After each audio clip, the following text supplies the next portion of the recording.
Você já se perguntou onde Jesus estava antes de vir à Terra? É uma pergunta fascinante que nos leva numa jornada além do próprio tempo, porque escondida nas Escrituras há uma versão de Jesus que a maioria nunca deveria ver. Uma presença oculta no fogo e a voz por trás do véu. O que estamos prestes a revelar pode transformar completamente sua compreensão de quem Jesus é e de onde ele esteve.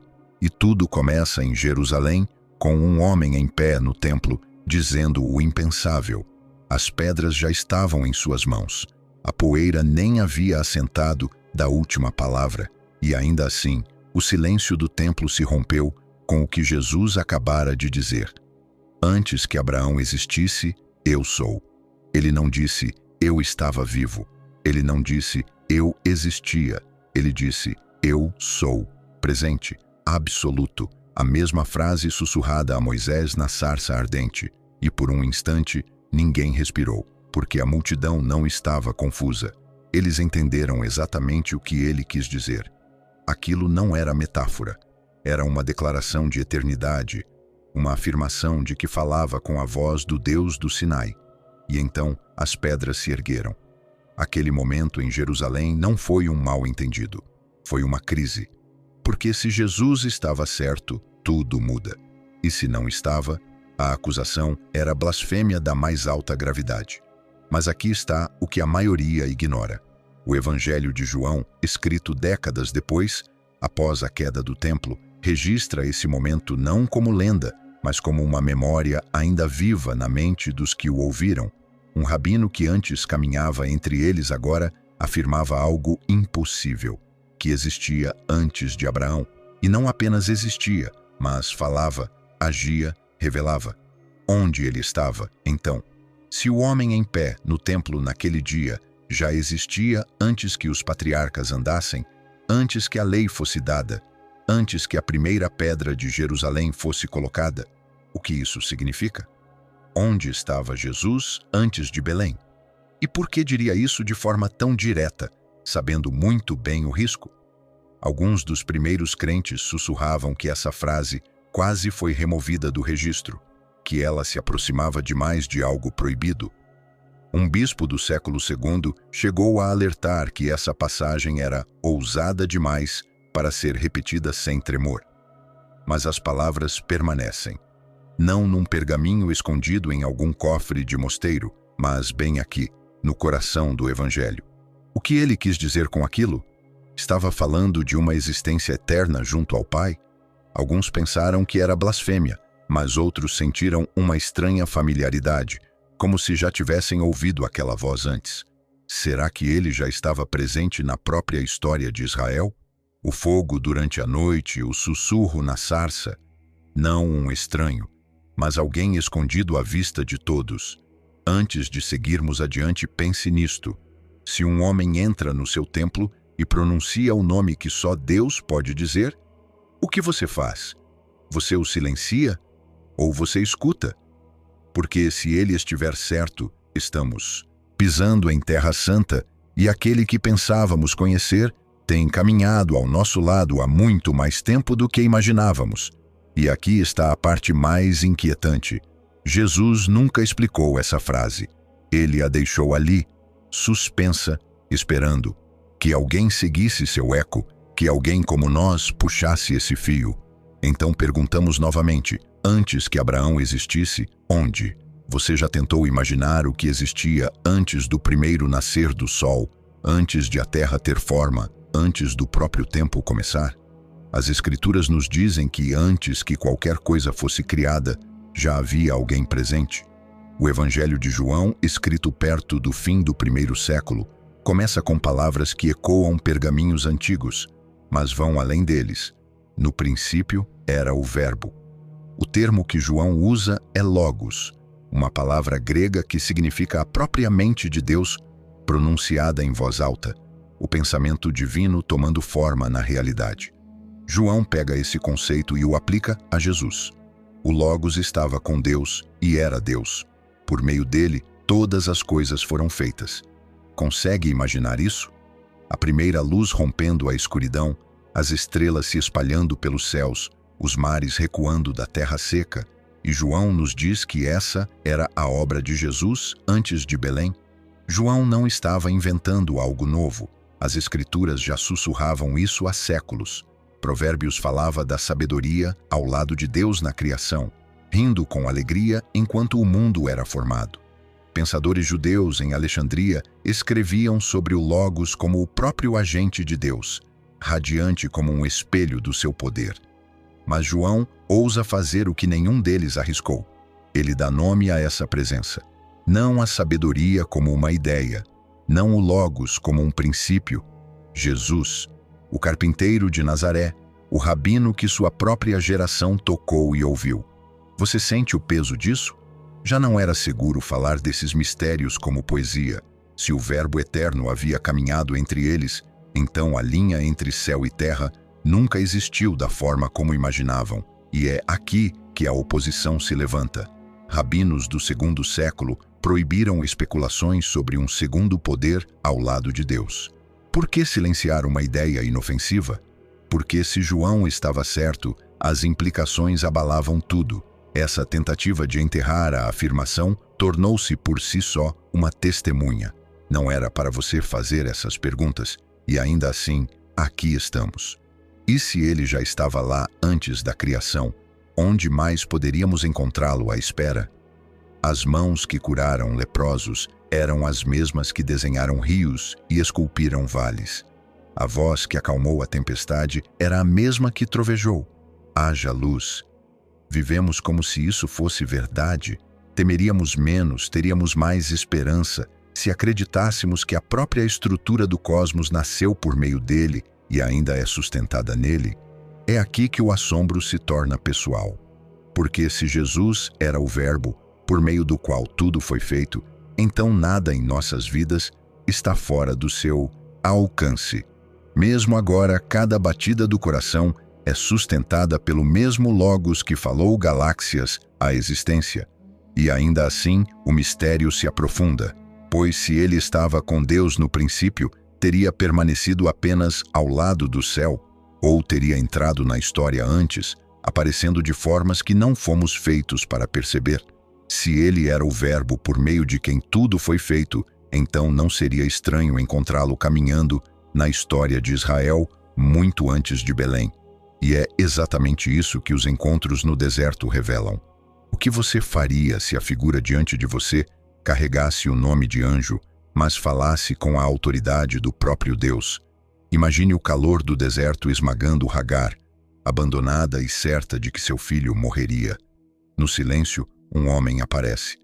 Mas suas palavras não são as de um mensageiro. Ele fala como se fosse o Senhor, prometendo um futuro ao filho dela. E então, ela percebe que não viu um anjo, mas o Deus que me vê.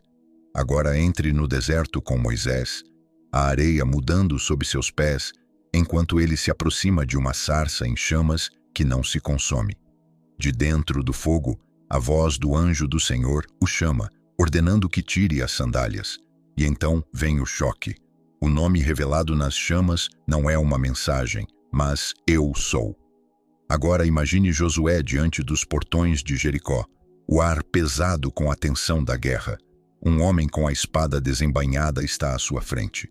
Sou o comandante do exército do Senhor, ele declara. Josué cai ao chão em adoração, e desta vez não há repreensão, nem recusa. A figura a recebe. Quem poderia ser? Repetidamente uma figura aparece chamada de anjo, mas que aceita honra, fala como Deus e carrega nomes que pertencem à divindade. E se esses não fossem anjos, mas aparições de Cristo antes de Belém? Paulo diz aos Coríntios, a rocha que o seguia era Cristo. E nas cópias mais antigas da carta de Judas, as palavras são ainda mais diretas. Jesus libertou o povo do Egito. Manuscritos posteriores suavizaram isso, trocando Jesus por o Senhor, como se os escribas hesitassem em deixar o nome tão exposto. Tinta borrada e revisões silenciosas falam mais alto que o silêncio. Parece que algumas verdades eram ousadas demais para ficarem às claras. E se sua presença já os guiava pelo deserto, então a voz no Sinai e o comandante diante de Jericó Talvez não fossem servos, mas o mesmo que séculos depois estaria no templo dizendo: antes que Abraão existisse, eu sou. O que isso significa para você? Se Jesus não foi apenas aguardado, mas já caminhava na história, então o Antigo Testamento não é uma sombra de Cristo, mas sua autobiografia. Cada aliança, cada altar, cada encontro é parte de sua presença se revelando. Pense no que isso significa quando você ora. Aquele que tocou leprosos com mãos curadoras pode também ter sido quem trovejou do monte. A mesma presença que acalmou tempestades pode ser a que abriu o mar. Se ele já estava ali no deserto de Israel, então a visão de Daniel nos leva ainda mais longe, ao próprio trono dos céus. E se ele podia aparecer a eles em seus momentos de desespero e medo, o que faz você pensar que não poderia aparecer nos seus? Esses encontros não são mitos distantes, são fragmentos de um mistério maior. Resta nos perguntar: foi realmente um anjo ou foi o Filho, à espreita na sombra até que chegasse a plenitude do tempo? Os primeiros cristãos sussurravam o que os manuscritos ainda insinuam. Jesus não estava ausente na história de Israel. Ele já estava ali, moldando-a, guiando-a, esperando o momento em que a eternidade se faria carne. Imagine o céu noturno sobre a Babilônia, as torres da cidade perfurando o horizonte e o profeta exilado Daniel acordado, com visões que queimavam em meio ao seu sono. Ele viu tronos sendo colocados e o ancião de dias tomando o seu assento, suas vestes brancas como a neve, fogo fluindo como um rio sob ele. Um tribunal se reuniu em silêncio, e então Daniel viu alguém como um filho de homem, vindo com as nuvens do céu, conduzido à presença do ancião de dias, e a ele foi dado domínio, glória e um reino que jamais passará. Por séculos essa visão assombrou Israel. Quem era essa figura, humana em forma, mas que dividia o cenário celeste com o próprio Deus? Para os exilados, soava como esperança, mas também despertava inquietação. Como alguém além do Senhor poderia sentar-se em tal trono? Escritos judaicos posteriores lutaram com esse mistério. No livro de Enoque, uma figura chamada Filho do Homem é descrita como pré-existente, escondida com Deus antes da criação. Em outro texto do mesmo período, 4 Esdras, um homem se ergue do mar, escolhido para julgar as nações e restaurar Israel. Ambos os textos refletem como o judaísmo do Segundo Templo ansiava por um libertador celestial, mas temia o que isso implicava. Alguns temiam que isso borrasse a unicidade de Deus. Outros viam ali uma esperança messiânica. Embora não canônicos, esses textos moldaram a expectativa israelita por um redentor vindo do céu. Alguns rabinos recusavam-se a falar de Daniel 7. Sua imagem era volátil demais. Outros o chamavam de messiânico, mas sempre com cautela, como se as próprias palavras pudessem trair algo sagrado demais. E ainda assim, quando Jesus ficou diante do sumo sacerdote e foi questionado se era o Messias, sua resposta veio diretamente da visão de Daniel. Verás o Filho do Homem assentado à direita do poder e vindo com as nuvens do céu. Ao ouvir isso, o sumo sacerdote rasgou suas vestes. Por quê? Porque reivindicar o Filho do Homem de Daniel como sua própria identidade era entrar no conselho de Deus. Não era apenas uma esperança messiânica, era uma declaração de que ele se assentava ao lado do ancião de dias. Você entende o peso disso? Se essa visão é verdadeira, então Jesus não estava apenas presente no deserto de Israel. Ele já estava entronizado na sala do trono dos céus antes mesmo que o tempo tivesse fim. E se ele já estava assentado ali, onde mais poderíamos encontrá-lo escondido? É por isso que o Salmo 110 se tornou tão central para a igreja primitiva. Disse o Senhor ao meu Senhor: senta-te à minha direita, até que eu ponha teus inimigos por escabelo dos teus pés. Era como se o salmista tivesse vislumbrado a mesma sala do trono, duas figuras partilhando uma autoridade, uma falando com a outra como Senhor. Mas aqui está o perigo. Alguns intérpretes antigos tentaram abafar a visão. As margens ficaram borradas, pergaminhos se desgastaram com tentativas de suavizar a linguagem de Daniel. Seria o Filho do Homem apenas um símbolo de Israel? Seria apenas uma forma poética de falar do próprio Deus? Essas interpretações sobreviveram, mas sempre com tensão, porque a visão se recusa a ser reduzida. Daniel descreve uma figura semelhante a um homem, distinta, porém entronizada, recebendo adoração eterna. Isso não podia ser apagado sem deixar rachaduras na página, e os primeiros cristãos viram nessas rachaduras verdadeiras janelas. Quando Estevão, o primeiro mártir, foi arrastado diante do sinédrio, ele ergueu os olhos e declarou: "Vejo o Filho do Homem em pé à direita de Deus."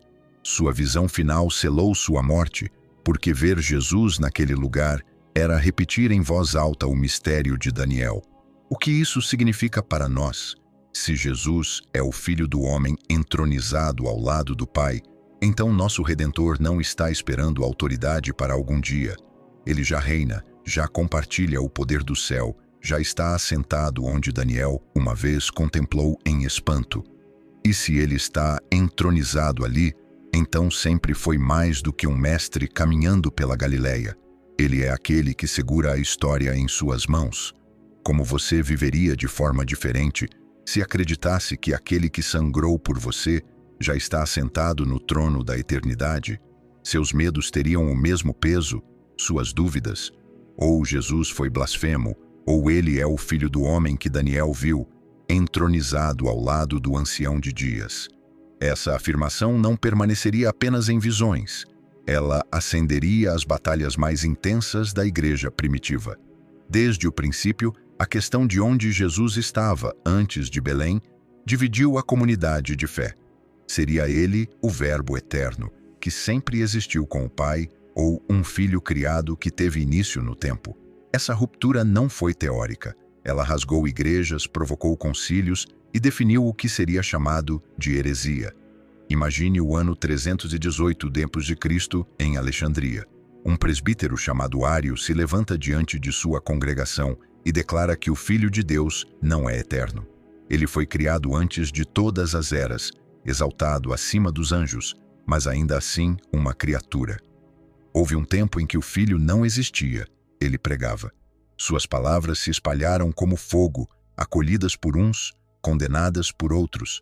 Para Ário, chamar Jesus de eterno era borrar a linha entre Criador e criação. Para outros, negar sua eternidade era esvaziar o evangelho de seu poder. E assim, o debate se inflamou. Alguns começaram a identificar Jesus com Miguel, o arcanjo, o maior servo de Deus, mas não igual ao Pai. Outros negaram qualquer pré-existência, dizendo que Jesus foi escolhido como Messias no seu batismo e nada mais. Ainda hoje, vozes ecoam essas ideias. As testemunhas de Jeová chamam Cristo de a primeira criação. Os unitários negam sua pré-existência pessoal. Os santos dos últimos dias falam dele como um espírito pré-mortal ao nosso lado. O Islã o reverencia como profeta, milagroso, mas criado. Essas não são discussões distantes. Elas moldam como bilhões veem Jesus hoje. Você sente o peso dessa pergunta? Se Jesus é eterno, então cada visão que percorremos até aqui revela sua mão. Mas se ele foi criado, então todas aquelas aparições pertencem a outro poder. Qual é a verdade? As próprias Escrituras tornaram-se campos de batalha. Colossenses o chama de a imagem do Deus invisível, o primogênito de toda a criação. Isso significa que ele foi criado? Ou significa que ele é o herdeiro, o soberano, sobre toda a criação? A carta aos Hebreus diz que ele é o resplendor da glória de Deus, a expressão exata do seu ser. Algum ser criado poderia carregar linguagem assim? E em Filipenses, Paulo descreve alguém que, existindo em forma de Deus, humilhou-se e assumiu a forma humana. Isso soa como uma criatura ascendendo ou como o Filho eterno descendo? Pergunte a si mesmo: um servo criado aceitaria a adoração, comandaria anjos, perdoaria pecados e sustentaria todas as coisas? Ou isso é linguagem reservada à própria divindade? A controvérsia se tornou tão intensa que o imperador Constantino convocou bispos de todo o império para o Concílio de Nicéia, Em 325 d.C., ali, no calor do debate, um lado declarou Cristo eterno, gerado, não criado, da mesma essência do Pai. O outro lado, seguindo Ário, insistia que ele havia sido criado. O confronto foi tão acirrado que, segundo a lenda, Nicolau de Mira, o bispo depois lembrado como São Nicolau, teria esbofeteado Ário. Não era apenas teologia, era uma questão de adoração, porque se Jesus foi criado, adorá-lo seria idolatria. Mas se ele é eterno, então recusar-se a adorá-lo seria blasfêmia. Você percebe o quão alto eram os riscos? Onde colocamos Jesus determina como lemos toda a Bíblia. Se ele sempre esteve lá, então cada visão, cada profecia, cada sussurro da presença de Deus está ligado a ele. Mas se não, toda a história se rompe. Então perguntamos novamente, se ele já estava ali antes da criação, onde mais podemos encontrá-lo? E se ele foi criado, o que fazemos com o Deus que disse, não darei a minha glória a outrem? Você consegue viver com essa tensão? Essa divisão nunca desapareceu. Alguns ainda tentam suavizar a questão, dizendo que não importa, desde que sigamos seus ensinamentos. Mas as Escrituras não nos permitem ficar nesse lugar. A linguagem é cortante demais, as visões explícitas demais. Ou Jesus é eterno, ou não é, e a forma como respondemos molda nossa adoração, nossa esperança, nossa salvação. Agora imagine um quarto escuro, iluminado apenas por lamparinas a óleo, um escriba curvado sobre o pergaminho, o cheiro de tinta denso no ar. Sua tarefa é simples, copiar o texto sagrado palavra por palavra. Mas em uma linha da carta de Judas, a decisão que ele toma muda tudo. Alguns dos manuscritos mais antigos dizem, Jesus libertou o povo do Egito. Cópias posteriores mudam esse nome para o Senhor. Teria sido um deslize? Ou uma mão trêmula decidiu que o nome de Jesus era ousado demais para permanecer na história do Êxodo?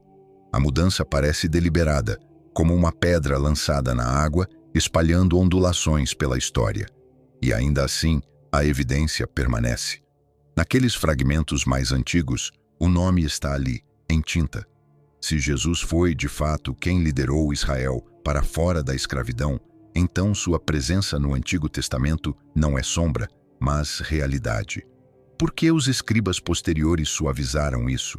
Talvez porque a afirmação fosse cortante demais, próxima demais, perturbadora demais para a linha entre pai e filho. Apague um nome e suaviza-se uma história, mas o nome apagado ainda deixa uma cicatriz. Paulo já havia escrito aos Coríntios que a rocha que dava água no deserto era Cristo. Ele não teve medo de dizer isso com clareza. Se isso fazia parte da fé apostólica, por que hesitar depois? Você percebe o quão frágil é a corrente de transmissão e, ainda assim, o quão resiliente? Mesmo quando o nome foi silenciado, a memória resistiu. Os primeiros cristãos falavam de Cristo como presente no Êxodo. Algumas cópias deixaram isso claro. Outras borraram. As diferenças são pequenas. Uma palavra aqui, outra ali, mas carregam mundos dentro delas. E se o nome realmente estava escrito na linha de Judas, então a história do Êxodo sempre foi a história de Cristo. Isso reacende a pergunta, se ele já estava lá, salvando Israel, onde mais podemos encontrá-lo? Essas alterações de escribas não são únicas. Em 1 João, um versículo sobre Pai, Verbo e Espírito, foi acrescentado séculos depois, em cópias latinas, para defender a Trindade, mas os manuscritos gregos mais antigos nunca o continham. Foi uma mão posterior tentando provar o que os apóstolos nunca escreveram. Aqui o silêncio fala novamente. Escribas às vezes expandiam, às vezes suavizavam, mas suas impressões digitais continuam visíveis. Nunca deveríamos percebê-las, mas percebemos. A tinta está borrada, a redação irregular, como sussurros de uma luta para captar mistérios grandes demais para linhas ordenadas. E o que isso significa para você? Se até os manuscritos mais sagrados carregam as cicatrizes da hesitação humana, então a presença de Cristo na história de Israel não é apagada pelo silêncio. É confirmada por ele. A própria tentativa de suavizar seu nome prova o quão cortante ele era. Você esconderia uma palavra inofensiva? Ou apenas aquelas que queimam com poder? Essas emendas textuais não são falhas, são aberturas. Por elas, vislumbramos as convicções mais antigas da Igreja. Jesus não estava ausente do Antigo Testamento. Ele sempre esteve ali, conduzindo, guiando, salvando. Os escribas puderam ajustar palavras, mas não puderam apagar a memória. E aqui estamos, séculos depois, ainda lendo os fragmentos, ainda vendo seu nome surgir onde outros tentaram substituí-lo. Quando reunimos os fragmentos, uma imagem começa a tomar forma, mas ela é maior do que imaginávamos. Desde a declaração inicial do Evangelho de João, vimos Jesus como o Verbo, por meio de quem todas as coisas foram feitas, presente antes que o tempo começasse. No deserto, ele apareceu como o anjo do Senhor, a rocha que deu água, o comandante que recebeu adoração, salvando Israel antes de nascer em Belém. Na visão de Daniel, era o Filho do Homem entronizado ao lado do Ancião de Dias, já assentado no Conselho Celestial, muito antes de andar pela Galileia. E nos debates da Igreja primitiva, sua eternidade se tornou a linha que separava verdade de heresia, adoração de idolatria. Se tudo isso é verdade, onde estava Jesus antes de vir à Terra? A resposta não é um lugar. Ele estava com o Pai na eternidade, moldando a criação com sua palavra. Estava entre Israel, guiando, falando, libertando. Estava entronizado no tribunal celestial, compartilhando uma autoridade que só pertencia a Deus. E através do testemunho das Escrituras, foi escrito em linhas que os escribas às vezes suavizaram, mas nunca puderam apagar. O que isso significa para você? Significa que a história de Jesus não começa em Belém. A manjedoura não é seu ponto de partida, é apenas sua chegada ao mundo que ele já governava. Consegue ver como isso muda a maneira como lemos toda a Bíblia? Cada sombra, cada voz, cada visão começa a ganhar um novo sentido quando vista por meio dele. E se ele já estava na criação, no deserto, no conselho celestial, onde mais poderíamos encontrá-lo, à espera, invisível, mas não ausente? Esse é o poder inquietante do mistério. Jesus não está limitado pelos limites que impomos a ele. Sua presença curva o tempo e a história. Ele é o Alfa antes do Gênesis, a rocha oculta no deserto, o Filho entronizado nas visões noturnas de Daniel. E ainda assim, é também o homem que caminhou ao lado de pescadores, que tocou leprosos, que carregou uma cruz pelas ruas de Jerusalém. Você viveria de forma diferente se soubesse que aquele que formou as estrelas também lavou pés, que o mesmo que se sentava no conselho celestial também chorou diante do túmulo de Lázaro. Essa tensão não se resolve facilmente, e não deve. Os primeiros crentes lutaram com ela, alguns silenciando seu nome em manuscritos, outros o defendendo com a própria vida, e nós permanecemos no mesmo lugar, entre o assombro e o mistério, reunindo os fragmentos. Jesus foi criado ou eterno. As Escrituras, as visões, os sussurros apontam todos em uma direção, mas o veredito final está com você. A investigação nos deixa aqui, não com um caso encerrado, mas com uma porta aberta, a sensação de que cada página da Bíblia carrega vestígios dele, se estivermos dispostos a olhar. Então perguntamos mais uma vez, antes de Belém, onde ele estava?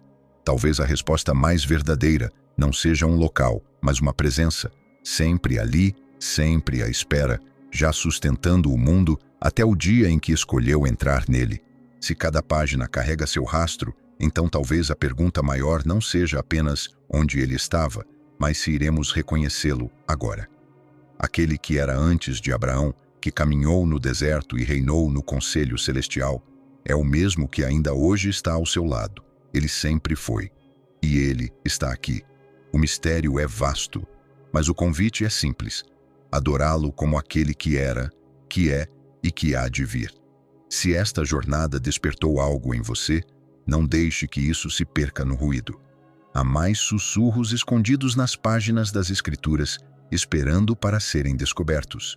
Fique conosco Inscreva-se, ouça com atenção e continue trilhando essa estrada estreita entre o trovão e o silêncio. Estou ansioso para reencontrar você.